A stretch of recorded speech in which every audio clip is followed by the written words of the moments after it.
This is different. No, this is incredible. This is incredible. This is the best Grateful For I've ever heard. Damn, Shooters, a basketball podcast. Let's go. Welcome, episode 2 of Shooters, a basketball podcast with your favorite Darren and Jack. Let's go. Let's do it. I've got to be honest, I've missed you. I wanted to chat more. I just wanted to keep this thing rolling and get it going again, but you've been too busy. You've just been like chilling on the sidelines, some preseason action. Pretty much. Last week, we were traveled everywhere through Tasmania. It was chaos from 7 a.m. to 7 p.m., but it was awesome. It was like rewarding stuff up north, clinic, camp, getting out in the community with trainings and some games sprinkled in there too. Yeah, you guys have been busy, but as good as it's been seeing some of the new guys and you guys back on court, when's Jack going to be out there? That's what we want to see. Yes. So today was my first official practice. It's a Monday, the 12th. And so today was the day that I officially did a full practice. No one was allowed to say anything to me. It was get out of my face. I'm looking good and feeling good. So I'll be ready to go for the Blitz, getting back out there, bringing some energy and having some fun. Let's get to know each other a little bit more because we don't know that much about each other, almost nothing. So I want to know, how did you get into NBL media? How did you become part of it? What that journey looked like for you? Yeah, it's a good question. I don't know. I suppose sport was always me. Like I started with footy, then it was actually my brother that kind of introduced both me and him to basketball, and I was kind of skeptical at first because I don't know, I'd never played it before. But as soon as we stepped on that floor, we started playing, we started getting into it, started making like YouTube videos for it. And it's funny, like what actually got me into the NBL was pretty much my manager now basically saw some NBA YouTube videos that we did, me and my brother, and started doing some part-time work, and one thing led to another, and yeah, full-time job arose with designers and stuff included. So what were the YouTube videos you're making? it was just pretty much just think of the classic NBA mixtape where it's just get some best highlights, but we did have like sort of storylines in there as well. Bit of that. But Do you still use that YouTube channel or? Funny you mention that. We don't do it in the same style that we did, but it's like more because we're both into like that videography and stuff now. We kind of just try to do some like behind the scenes stuff. We did one with like Seth Curry and stuff, just like some more pieces to camera and some more like, hey, this is what one of those days actually look like, which was pretty fun. Yeah, what's the YouTube channel called? I need to check it out now. I gotta shout it out. It's just called Brotherhood Studio. So one of those things that you do when you're young and you're like when we were bringing it back, we're like, should we rename it? We're just like, no, let's just own it. Let's just own that Brotherhood Studios name. It's fine. It's not the corniest thing you could think of. I love it. Works. I think that's an awesome name. That's awesome.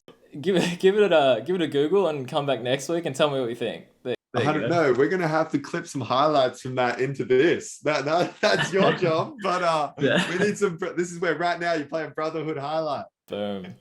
Perfect segue. Nah, but you can judge the earlier highlights and then didn't look at the most recent videos because they're more like what we're doing now. So, well, I created a YouTube channel in year 10, but I was at boarding school at the Southport school, and this was like kind of just when the like everyone knows beer pong, but like you just do trick shots into a cup. And me and my boys, we probably spent 200 hours. I'm telling you, making a crazy video. But I have one life regret, and I cannot find this video anywhere. But when I tell you, we would get back from school, we'd do our basketball training, and then we would shoot thousands of shots into these red cups. Wow. And I've never been able to find it because it was pretty epic, but lost the content somewhere.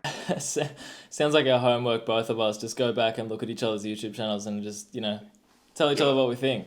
Yeah, there you go. What else have you been doing up in Tassie? It's just like games, promos. That's pretty much it. Rest where you can. Yeah, pretty much. It was really good. It was like a get to know each other. Like we called it training camp. Yeah. A bit of a marketing thing, but also like it was intense. We were, 7 a.m. breakfast to weights to team training to we'd do a school and then we'd run a clinic in the afternoon and then it'd be like some film, dinner, pretty much 7 days straight. So it was nonstop. We left up here Friday and got back Saturday. I think the following week. Got 2 games against Southeast Melbourne, which was really good. Like found our basis, gives you some film to work on. We got both wins, which is cool. It's preseason, obviously, so it's meaningless in the sense of the important part of those games is how you can get better as a team, and like what your takeaway is from that. And so we had a takeaway. We had a long film session today. It felt like an hour and a half. You know, it was, but it was really good. And then we go out and implement some stuff, and that's pretty much been my last week.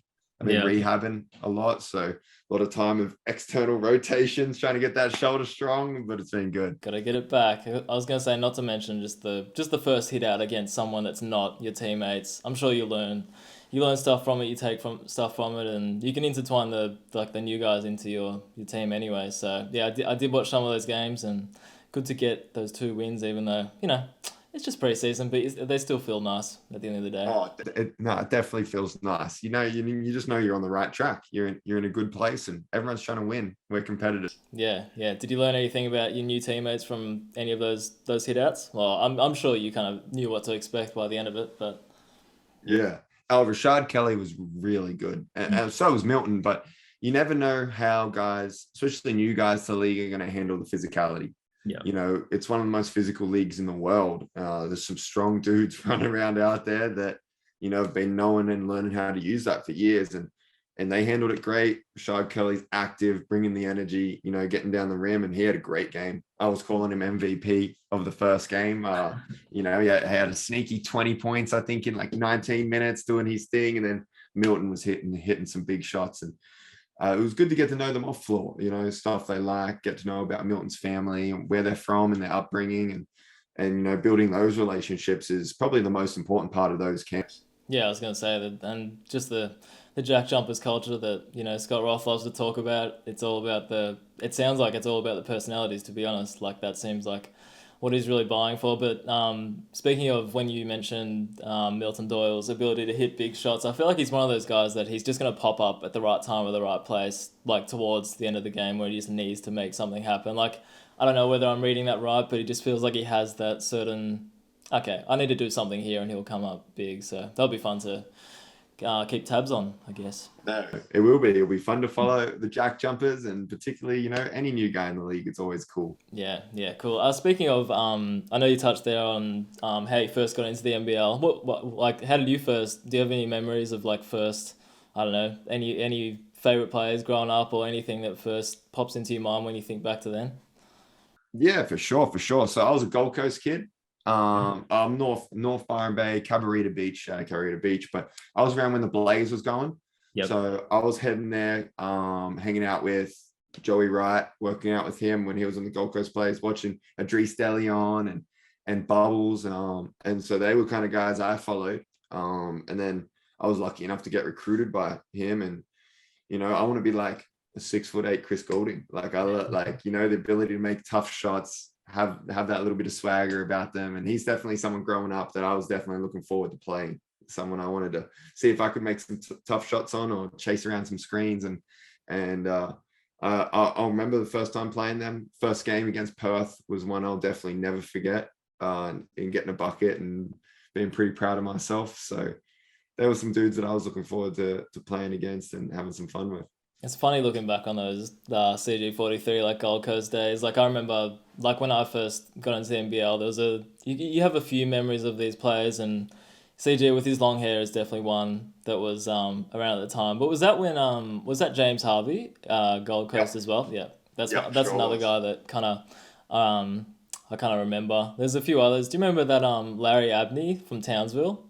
No, I don't. I got into the NBL a bit later than I was just a Gold Coast boy and following that closely. Yeah, it's just funny the players that kind of stick out in your mind. No, definitely, you'll play some dudes and not you'll watch some guys and you'll remember them. Yeah, for sure. It's preseason. Did you watch any games? Yeah, I was tuned in. We pretty much watched a lot of them. Brisbane, without a lot of dudes, looked good.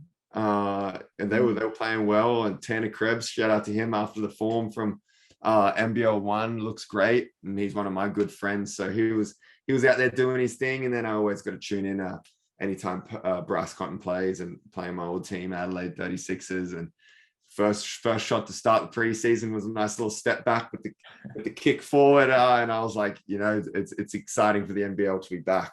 I think there's definitely something in playing NBL one together. Like those Brisbane boys, they straight away, like almost like their second unit, I guess, in the regular season. But just the chemistry straight away, and I'm just like, you can almost tell it's come straight from that Gold Coast Rollers team. Like it's cool to see. 100%, especially if you got a similar system in place. Or even if you don't, you got guys that are passing to each other, talking, communicating, and it pays off for sure. I mean, that's what we're hoping to do with the Jack Jumpers down here, is trying to get some guys regularly through like similar programs and playing together, because in the long run, it works a treat. Perth's been doing that for a while, keeping as many guys as they can in Perth. And especially for the off season, whether you're working out together or playing together, it makes a massive difference.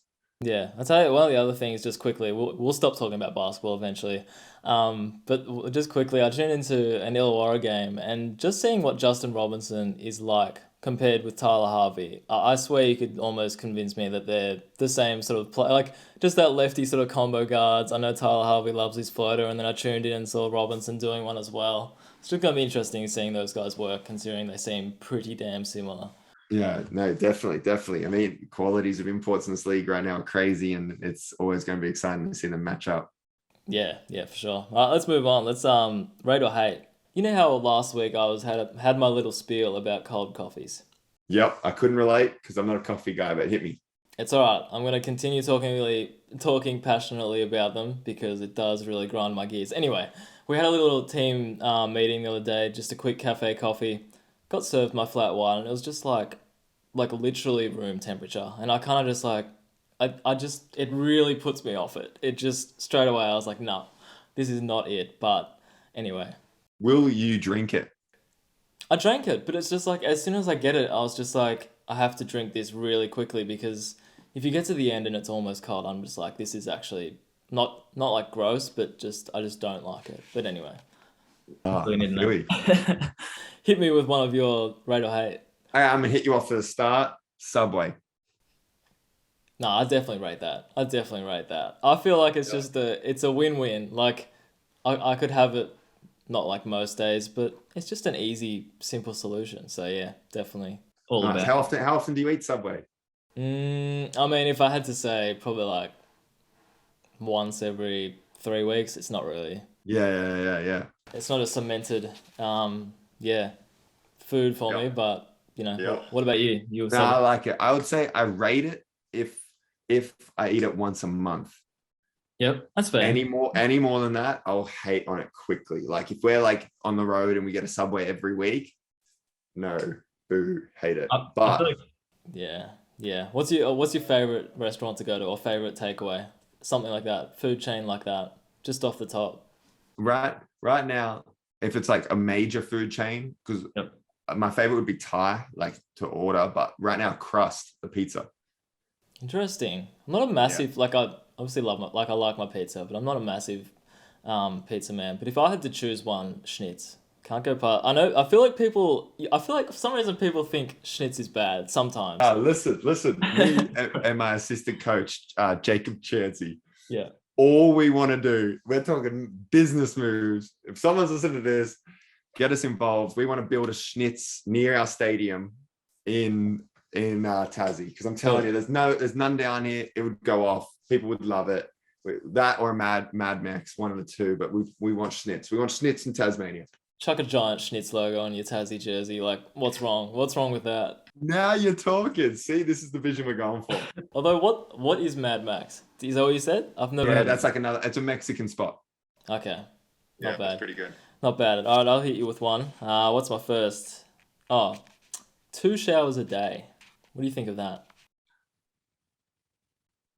He's thinking long and hard about this one.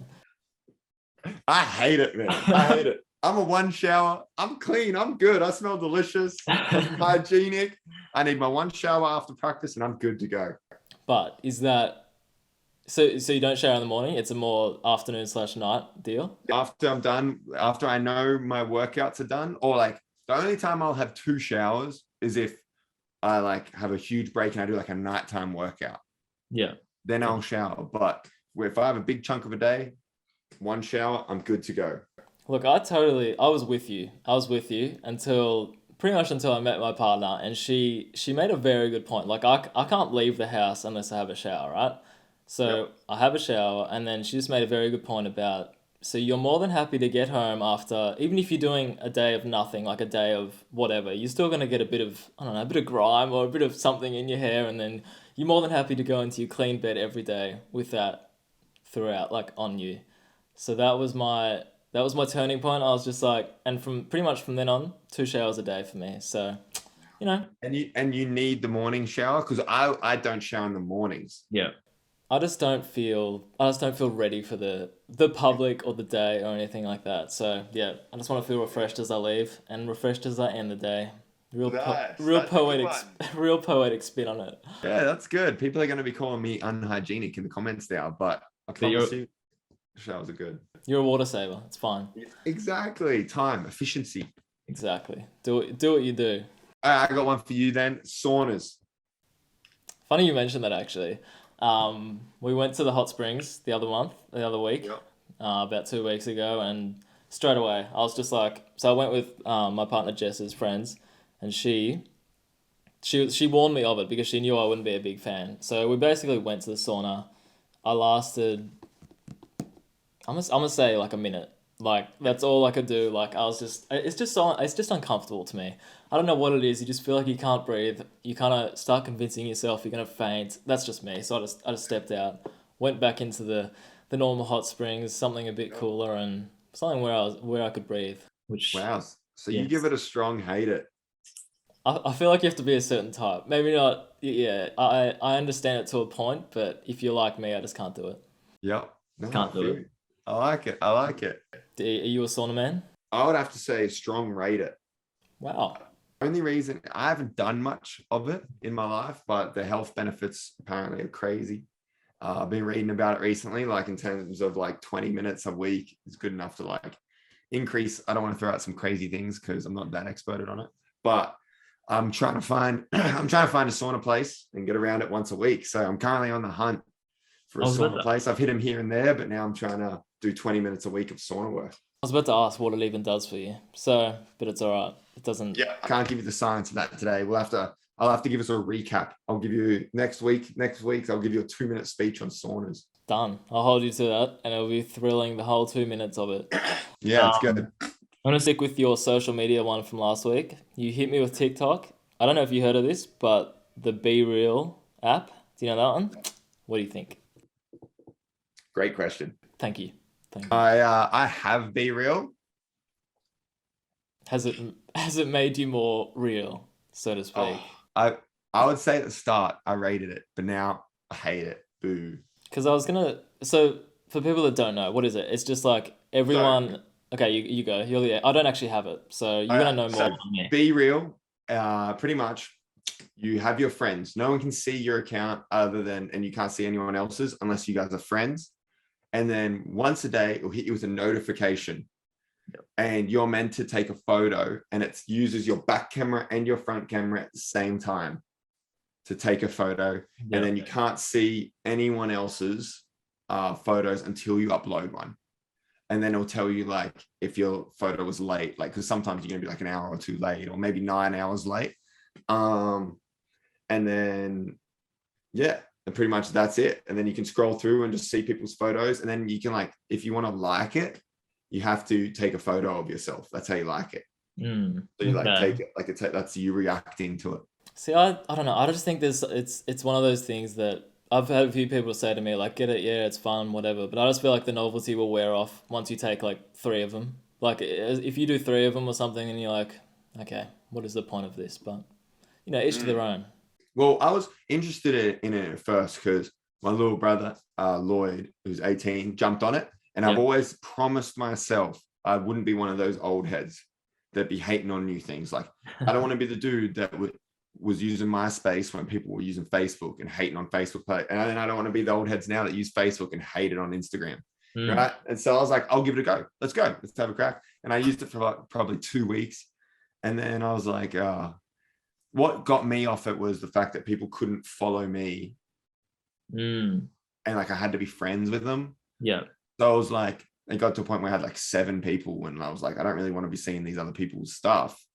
But so then I just got bored of it. Like, it wasn't interesting enough to look at my 7 friends of what they were doing. And now I haven't used it in a week. That kind of tells the story. That being an old head segues into my last one, by the way, but you go first. I like it. Okay. So, Jeez, this is a deep. it's nothing crazy. I'm just trying to chewing gum. I would, well, look, I don't really have a passionate answer here, but in terms of me, I don't chew chewing gum. I've tried it, but I don't know. It doesn't really do it for me. It just doesn't really tick any box. It's like, is it a lolly? Is it what is it?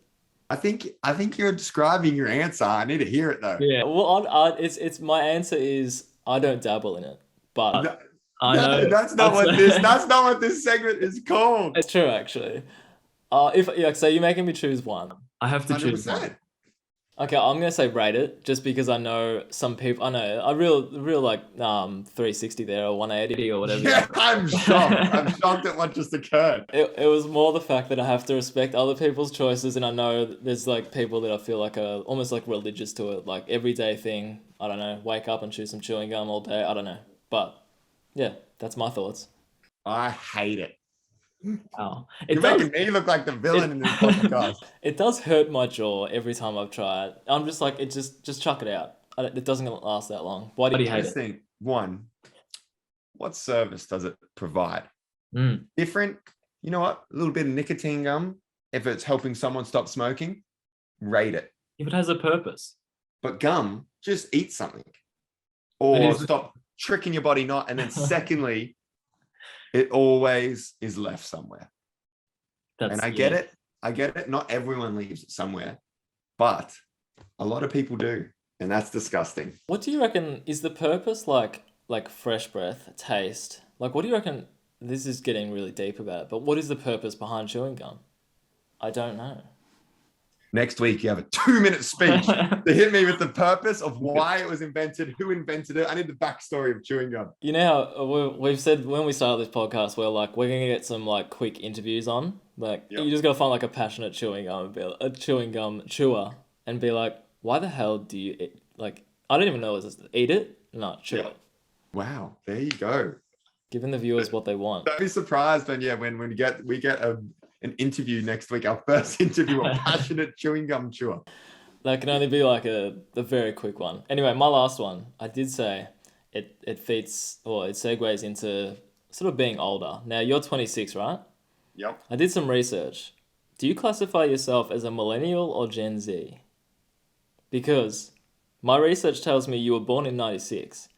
Yep. And the first year of being classified as Gen Z is 97. So does that mean I don't even know how that works. So you're technically a millennial? I don't know. Well, I'll be honest with you. I have no idea what either of them mean.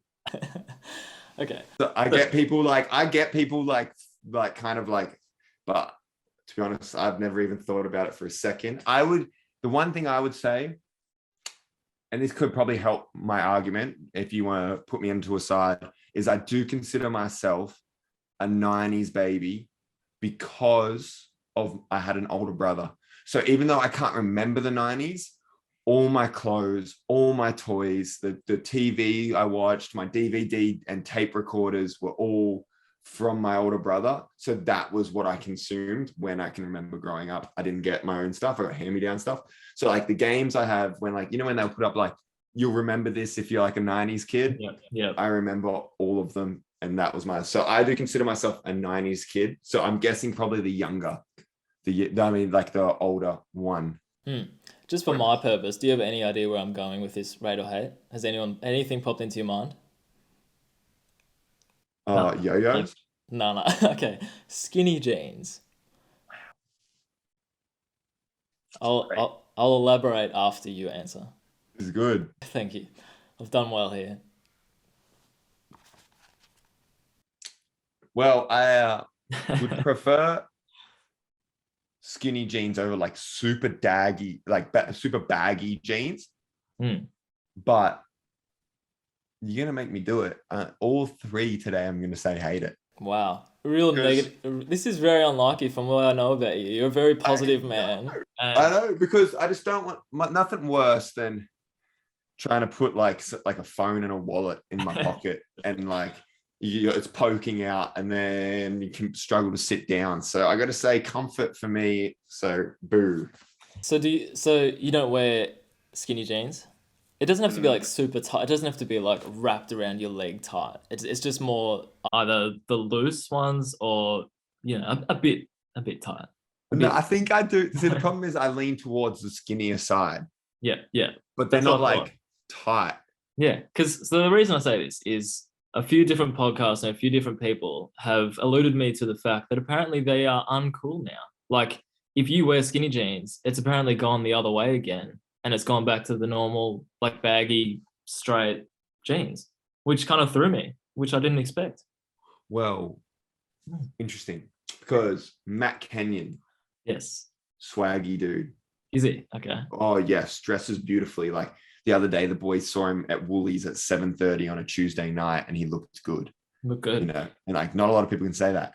And, Would you like to come onto the podcast to talk about skinny jeans? well, yeah, I can hit him with an interview.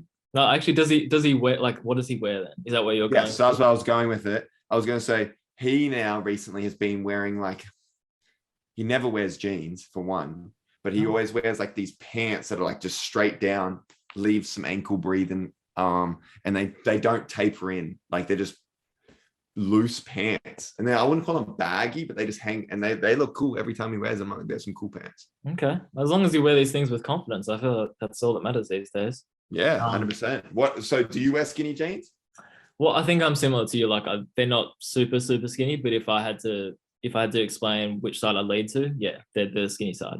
Which Okay, I still so feel. we're probably the same. So maybe I don't passionately hate it. I would hate like super skinny jeans, but I wear skinny jeans. Yeah, I don't know. I still feel like they're more comfortable and I feel better in them than I would if I was wearing straight long ones. So, yeah. But that means we're getting old. That was my underlying thought when I was doing this, but that's all right. Well, I like they it. say, Thanks for spreading some like fashion knowledge on the podcast. just dropping unexpected things right here. That's Well, it. now we'll have to see how many guys when the NBA starts back up are rocking skinny jeans to the games. Yeah, I suppose if that's what we're comparing it to, then Yeah, the younger guys in particular. that's true. That's true. Have you given me 3? That was Yep. it. Done. What's something you're grateful for this week? Well, okay. So I did think about this one, and if someone, here's a question, just to for the purpose of storytelling. If someone was to say to you, "What's the best time of the day?" What would you say is the best time of the day? In terms of like what you're doing at that certain period of time, or something you look forward to. What's your favorite time of the day? So you're asking me good questions that I like to ponder on. I'm a thinker. Don't And even now this is why this podcast is good. Now I'm gonna have to come back next week and be like, I've changed my mind, because now for the next 3 days, I'm gonna be like, wow, which part of the day do I look forward to? I would say I have 2 answers. Okay. Before I enjoyed work as much as I do, I would say it'd be that moment I finish work. Yep. But currently, my favorite part of the day is like my morning routine. I love my morning routine. Quick rundown. What's your morning routine? What time? I wake up, I do 10 minutes of Wim Hof breathing, 10 minutes of meditation, 10 minutes of journaling, and then I'll roll out, do a bit of stretches, make my smoothie, and then I'm going to the gym. That's about 5:50 a.m. wake up. It takes me about an hour to 6:50 at the gym at 7:10. Wow. All right. That is good routine. I was going to ask what time that all kicks off, but 5:50. Yeah. What about yourself? What time's your favorite part of the day? Well, that's what I'm grateful for. Afternoon tea. Okay, that is where I'm going with. I've said this to my close ones. If there's one, Jack's face is like, oh, this is different. No, this is incredible. This is incredible. This is the best grateful for I've ever heard. Thank you. So if there's one period of time, like every day, that I look forward to, is just when I can get a coffee, a few biscuits, and just sit there and sort of enjoy that half an hour stretch of afternoon tea. Like, I don't know what it is about it, but it's very soothing. It's very enjoyable. And it's just what I look forward to. Just look up to that clock. Can you hit me like when this gratitude thing hit you? Like what would it set the scene for me? Like were you sitting somewhere or were you like at work grinding and then like, oh wow, I'm going to be so grateful at, or were you at afternoon? Hit me with the scene. Look, I don't really have as interesting story as you may hope for, but I think it was more just working from home during COVID. I think Yep. that's, and here's the weird thing: when I'm in the office, afternoon tea is not as satisfying, nowhere near as satisfying as it is at home. Yeah. Don't ask me why. But Yeah. anyway, yeah, COVID working at home for some reason, just that was like the little break I needed. Every time, every 3:30 or 4, get up, make a coffee, walk around a bit, look outside, don't stare at screens. That's it. That's pretty much it. Nah, I like it. What are you grateful for this week? That's a good one. Mine isn't as good as that one. That was incredible. You told a story, got me. For me, this week in particular, I would say I'm really grateful for. I'm going to say 3 words, but they all mean the same thing. Okay. 4 words. I'm really grateful for like mentors, gurus, teachers, coaches. Boom. Like someone that kind of pops up in your life when you need it or when you're ready to receive it and teaches you and changes the way you think for better and, you know, improves your life. And a lot of people have people like that in their lives. And sometimes it feels like they like punch you right in the face. And it's like, well, this is what I needed. Like, this is what I was waiting for. And those like kind of, they feel magical, these people sometimes. And yeah, I'm grateful for those people. Is this speaking from like a sort of like a basketball sense or a human sense, or just a bit of both? Bit of everything, whether it's work, basketball. I've got a couple of them that have popped up over the time, and then they've changed. So like I'll have someone that played a significant role. One of them, shout out, actually was Alf Connolly, who, if we follow closely, is the new Adelaide 36ers strength coach. Wow. All right. So when I moved to Adelaide, I was like, I need to get better. I have to get better. I need to get stronger. I need to get quicker. I'm going to be out of the league. I'm not good enough to be here. And so I was talking to my agent. He was like, hey, a couple guys have worked with him, like Sobe and stuff, like kind of shortly. Like he's really good, really passionate. I met with him. In my entire rookie year, I lifted 5 days a week in the afternoon. I would go there like 5 to 6 p.m. at night, get my lift on, and off season we'd do 2 days. And he taught me to love the process of weightlifting and being in the gym and looking after your body.